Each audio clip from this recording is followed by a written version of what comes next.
Hello, beautiful moms and entrepreneurs. My name is Charisse Walker, and I'm your host of the Unbreakable Mompreneurs podcast. This is a place where we come together to learn, grow, and inspire. So sit back, relax, and let's get started.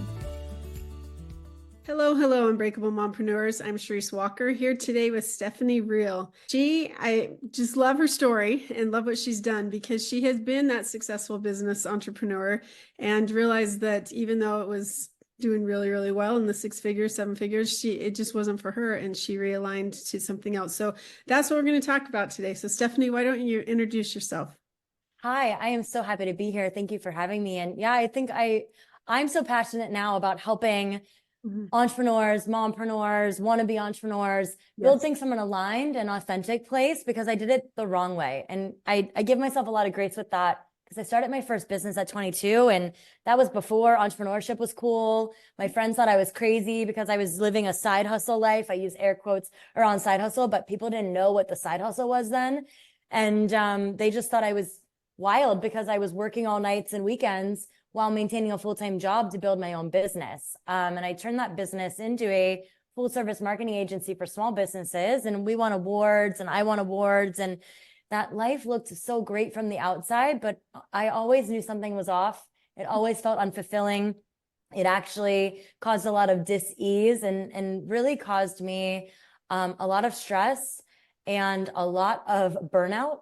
And so now I am so passionate about, because of the walk and the journey that I've been on, helping people come back to their bliss and find alignment and build businesses from a really aligned and intentional place, so that we're not just living a life that looks really great, but that it feels really great too. Okay, so you just said a whole bunch of stuff that I want to unpack, because first of all, like, that's the whole mission of this podcast, is exactly what you just said. Yeah. So thank you for saying it again. Yeah. And second, it takes a lot of guts, first of all, to work a ton of, because you had a full-time job and then you're doing this as a side hustle, and then you built it to an award-winning company, right? Yeah. So it takes a lot of guts to say, you know what, this isn't for me and I'm out. So yeah. What led you to that point to then finally say, no, I'm going to follow my passion? It's so interesting when you said that. I was just reminded of a story that I haven't thought about in a while. I believe in the universe or source or God. You can use all those words interchangeably. But for me, I kept on getting like dream clients and all these awards. And I was like, oh, this must be a sign that I'm on the right path. Yeah. But I was using it to try to validate something that just didn't feel good inside. And whenever I say the feel good, I always point to the area right below my rib cage, which is our solar plexus and our chakra system, because that's where I can feel it. And I know if you probably get that gut feeling sometimes, anybody who's listening, you know what I mean? Where, maybe that wasn't the right decision to make. It sunk in, it made you feel a certain way, but you did it anyway. Right. Well, I was living my life that way, and something felt so off, but I just kept on pushing and forcing it to happen. And so I think it was a mixture of events. My body had been whispering to me for a while that I needed to slow down and change things. I intuitively knew that something was wrong with my adrenals, even though at the time I didn't even know what that was. But I'm an intuitive. I get messages in different ways, and that had come through to me. And then months later, I had a doctor tell me that, and I was like, oh, that must have been what that meant. But my solution to that at the time was to launch 6 new things for my own business, in addition to running 36 client accounts and managing a team of 8 all over the country. And so I wasn't listening.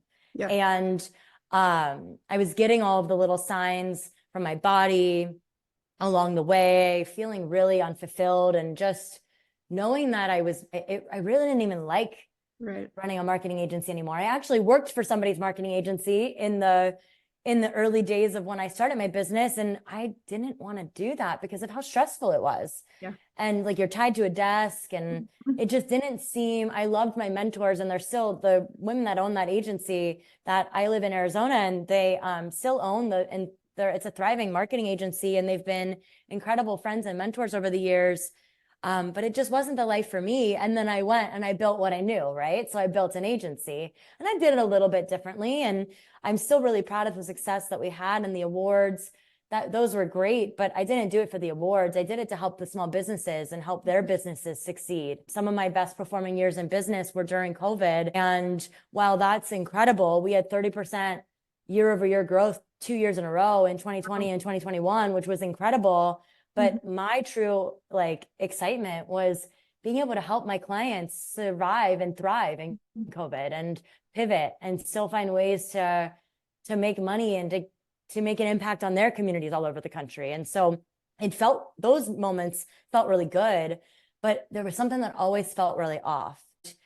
The moment when you asked that question that came into my mind is, it was 2022. So I had started my business originally as a side hustle 11 years earlier. And it started as a solopreneurship, and then I grew it into a full service marketing agency with team and clients all over the country, which is no small feat. I'm very proud of that. But I remember I just kept on, I had I had two business coaches at the time, and was talking to them at length about this decision. And I just knew that I couldn't keep on doing it. I had no more to give.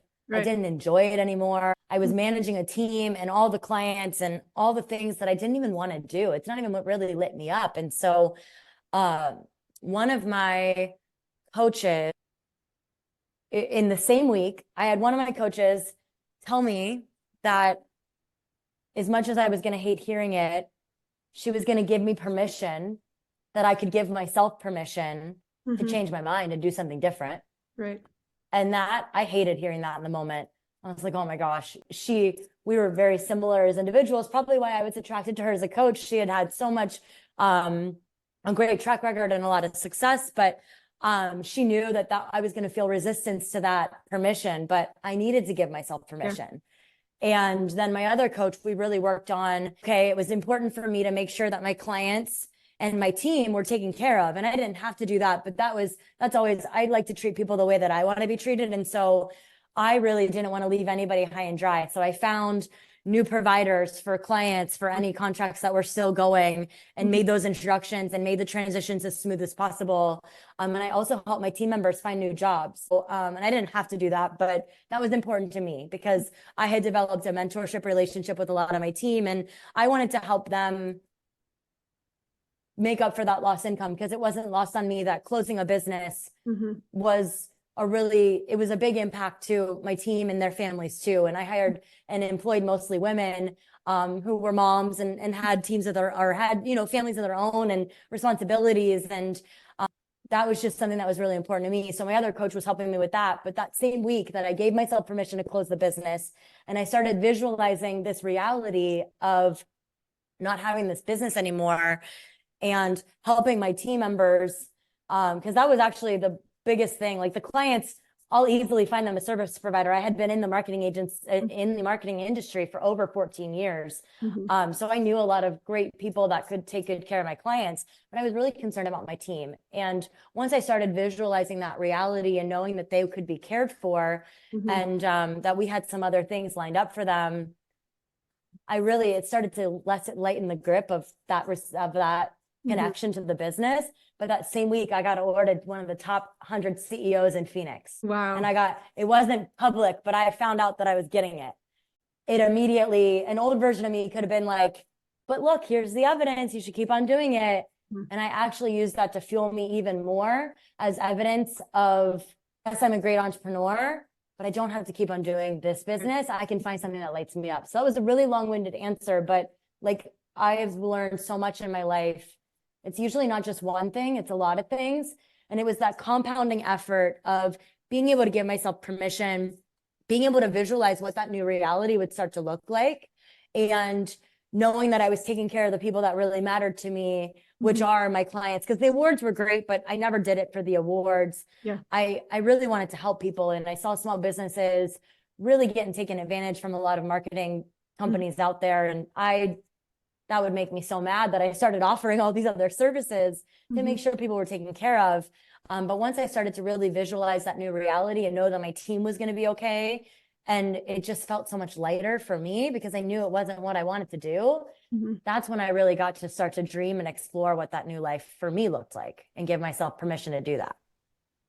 That's brave. because I talk with a lot of family and friends, and they hate their jobs, and they're entrepreneurs, and they just feel like, well, I have to do this because it's my lifestyle and the lifestyle they've created because they overspend. And so they're so used to it that they're not willing to walk away to find their passion. Yes. So because of that, multiple heart attacks or multiple health issues, because your body really will tell you enough is enough. And I think for me, I was in the proprietary education industry where I was running colleges as well, and even opening up a college. I loved that business, but what I loved more was my family. And when I realized I was gone 70 hours a week, 80 hours a week, it wasn't worth it to me, because I was missing my kids grow up. And so for me, walking away was great, but not everybody feels like they can. And so the fact that, it's sad that we have to give ourselves permission, right? But we're so used to, from an early age, asking permission to do things. And so it's good that your coach recognized that, and that you did, give yourself permission and you moved on. Yeah. So that's It cool. doesn't mean that it wasn't hard though. I think, for anybody listening, like it was hard. I had to grieve that loss of that business. Like I had to grieve a loved one, and I've dealt with grief a lot in my life personally, but I wasn't anticipating the grief that comes from letting that go, because not only was it my business, it was my business baby. I had it for over a decade, but I also named the business after me. So my last name is Riel. My online brand for over a decade was Real Deal, and the first company was Real Deal Marketing. So I didn't know who I was without that business, and I can say that really confidently now. But gosh, it was an identity crisis too, and I think it was really hard, but it was absolutely the right thing for me, because it just wasn't right for me. And I think, like you were sharing with, what was I giving up or what was I losing by being in this field, even if you loved it? And I think that's what I started to realize, that I was doing really great things and achieving, but it was all at my own expense. I was unwell. I was just going through the motions in my life. I wasn't really actively choosing things, and I was causing a lot of stress and a lot of issues in my life that didn't need to be that way. It's a powerful position to be in, to get to choose, but it's not the usual thing, because we are in society taught, to ask permission. School teaches us that, when you can't just go up to, go to the bathroom when you need to, which is a wild programming thing, which will probably be a whole different podcast episode. But it is really powerful when we can take our power back and choose what's right for us. No, I agree. And I had been diagnosed with MS. That's how out of alignment I was. Luckily, quitting that profession, and my husband at the time helped me to be able to pull out of it. So I understand that completely. Yeah, that's a whole nother conversation. But, and it's hard, because sometimes you feel like, oh, I'm a failure if I give up. Like I'm going to have to give up. And it's not that you're giving up. It's that there's something else meant. I firmly believe, and I do believe in God, that there's another purpose that you're supposed to be doing, and maybe you fulfilled that, and now it's a new chapter to move on to. So absolutely, I do too, and I believe that it builds, because there's no accident. I mean, I'm in a very different industry now. I'm in the holistic healing space. I'm a sound healer. I just recently completed a certification to do holistic based coaching and somatic release, emotional release, because that's something that's been really powerful for me on my journey. But it looks a lot different than branding and websites and marketing and ads that I did for over a decade, right? And helped launch hundreds of brands. I still do some branding work, but I help people rebrand their lives now, because I did that and took myself through that, and really take our power back, because we get to choose. And that's something that I wasn't living in that way, and I was really out of alignment. But those things that really light me up, and the things that people have always come to me for. My dad was really ill for the majority of my life. He was diagnosed with a rare stage of cancer when I was 12 years old, and they originally gave him 6 months to live. And then we got very lucky through modern medicine and a research-based hospital that he lived for 14 years, but he passed away in 2013. And I've always been really proactive about health. Or functional medicine was cool before, a naturopath was cool. I've had a naturopathic doctor, and I have no doubt that my dad's illness and my experience with my business and my first marriage and all of those hard things that I went through absolutely have brought me to where I am, and to help me now help others. get out of the hamster wheel of life. And so I agree with you 100%, as hard as it is. And it doesn't mean it's not difficult and we bypass the feelings, because we have to feel it and be able to work through it for ourselves. But I truly believe it brings us where we're meant to be and to bring us into our purpose. Yeah. I look at it as a tool belt, because I'm very visual. And so you have this mechanic that he starts with a screwdriver, right? And so that's your graduation from high school. You got your and maybe a tape measure or whatever. And so then it moves on to the next thing and the next thing. And I agree. Like, I used to teach college and then I ran it, and now I do real estate. I'm teaching my clients every single day about the most important financial decision that they usually will make in their lives. And so, like, education is a huge thing to me, but it came because I taught for so long. And so, no, I agree. It's building blocks little by little to get to where we need to be. So that's absolutely. Okay, I have a question that's going to kind of throw you off probably, but I love it. You closed your business. Why did you not sell your business? So I actually sold a part of the book of business, but my business at the time was so built around my identity. And a lot of my projects we were a marketing agency. So we didn't necessarily have a lot of the residual long time, because I actually didn't like working with clients for more than 3 months to 6 months. So we operated a little bit different than a lot of other agencies out there.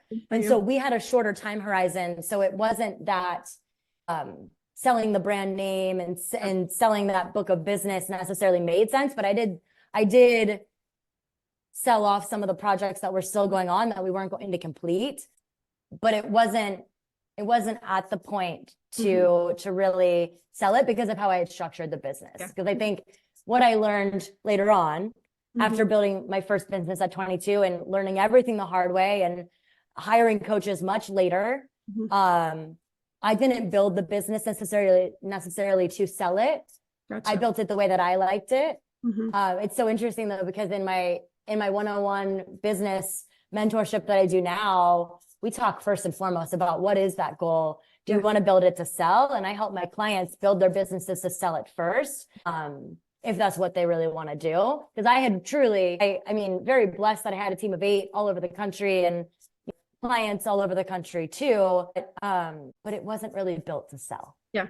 No, being really honest. Yeah. The reason I ask is because as an entrepreneur, I envision that people listening, they're starting out. And so where do you go? Or they're like, they're tired, kind of where you were. And now and so I want people to understand that they're like, they don't need to just close their doors. There's different ways of doing it, which is exactly what you did. And absolutely, to build your business with a plan and an end in mind, kind of like Stephen said that, begin with the So and I didn't do that in my first business. And so I think that is something that I have learned now and I've worked with, and I still do consulting for multiple 6- and 7-figure businesses in the branding and marketing space, and even some business operations, just of things that I learned through my experience of managing a team and the systems you need to have in place and the processes and recurring revenue and those different elements that, at the end and when I was really deciding to close that business instead of sell it,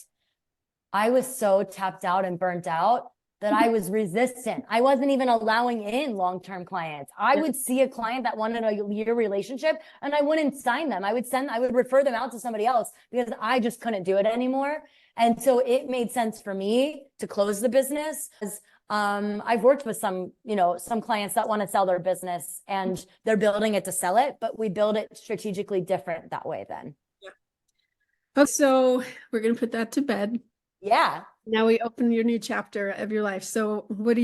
You talked about you coach people, but what do you do now? I help stressed out entrepreneurs get out of burnout and find their bliss. And I do that through 3 to 6 month coaching containers where we work together on not only goals, it could be something very tangible and business related, but more often than not, what I've learned through my entrepreneur journey, I used to try to put my personal life in one side and my business life on the other and compartmentalize everything. But we're one person. How we end up showing up in our business is often how we show up in our relationships, in our lives. How dedicated we are to our goals or our health and wellness is how we show up in our business too.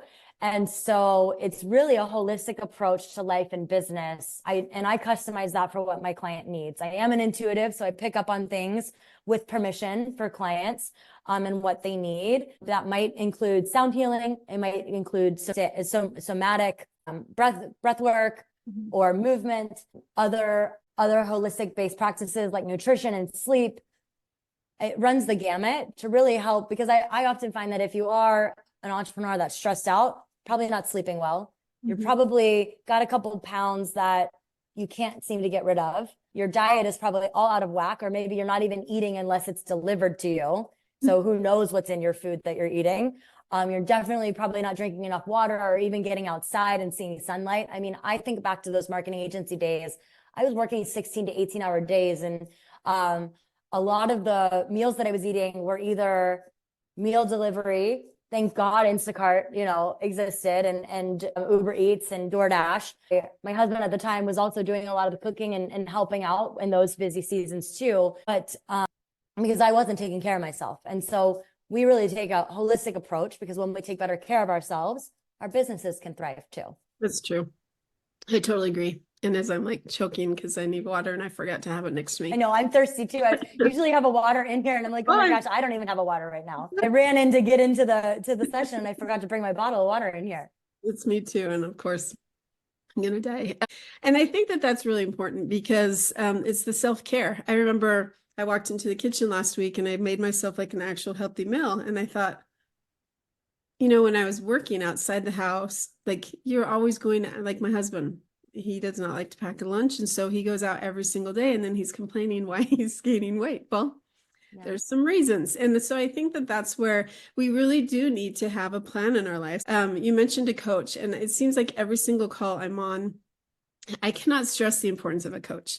And you think about it, because you have football players. They have been playing since they were 5 years old. Some of them, most of them. And now they're in the NFL. They have a coach. You have basketball. Absolutely. You have like anything that you do in life, especially in sports, they have coaches. But yet some people are so resistant to have a coach for business and for life. And it's just, to me, it is so essential, because you have somebody that you're accountable to and that's helping you see differently than sometimes you see yourself.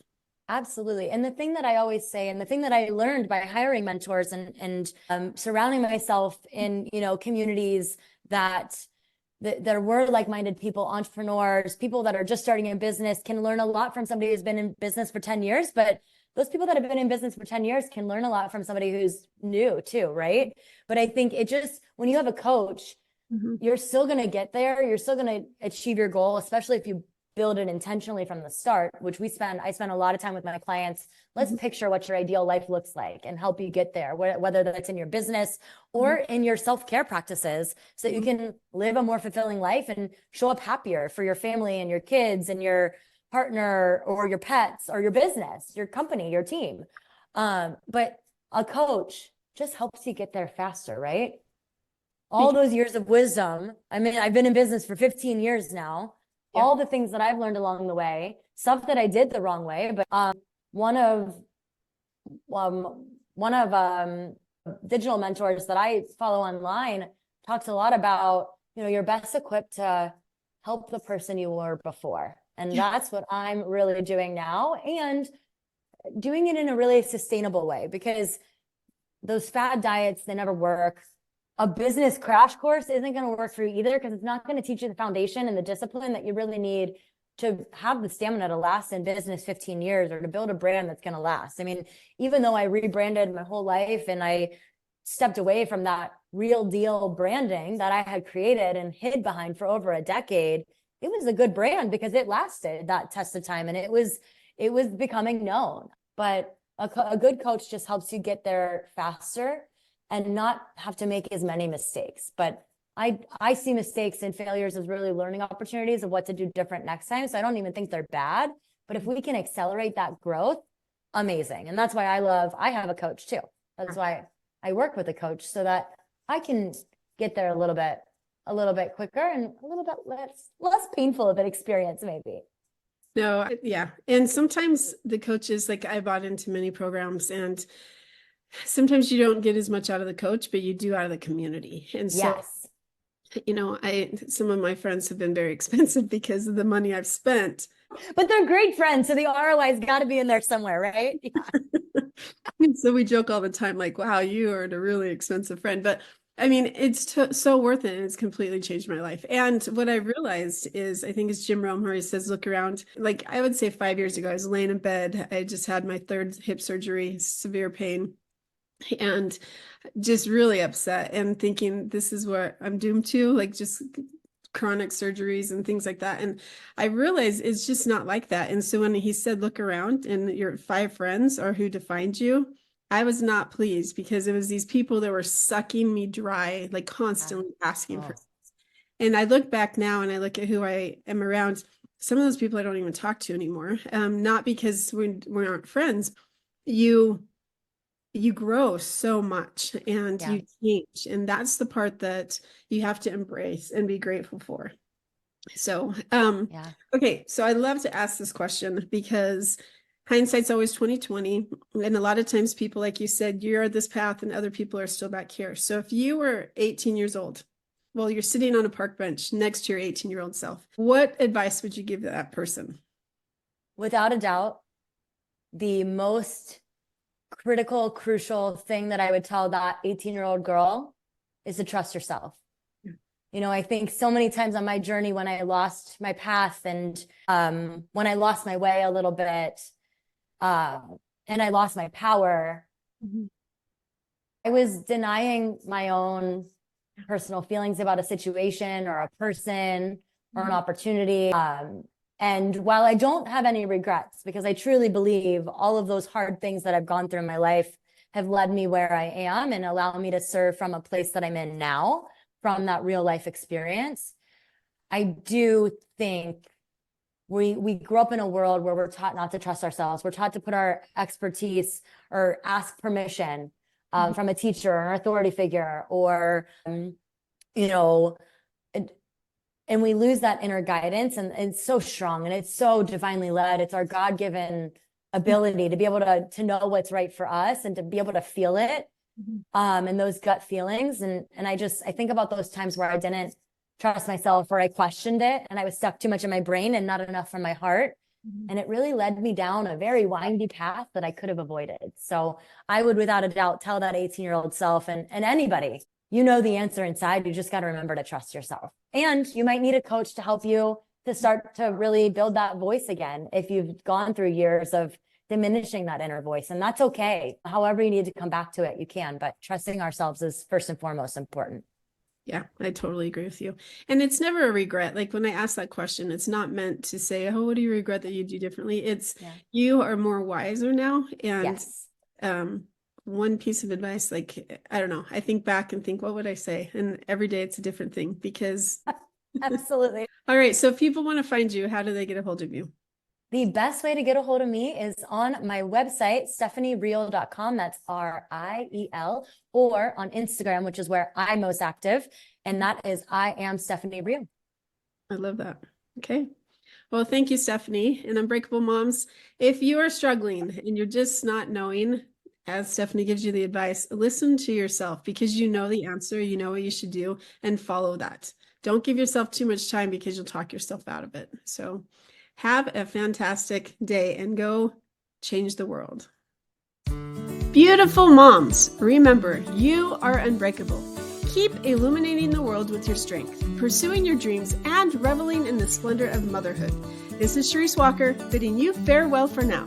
Stay tuned for more empowering conversations on the next episode of the Unbreakable Mompreneurs podcast. Until then, keep shining bright. Signing off with love, Charisse Walker.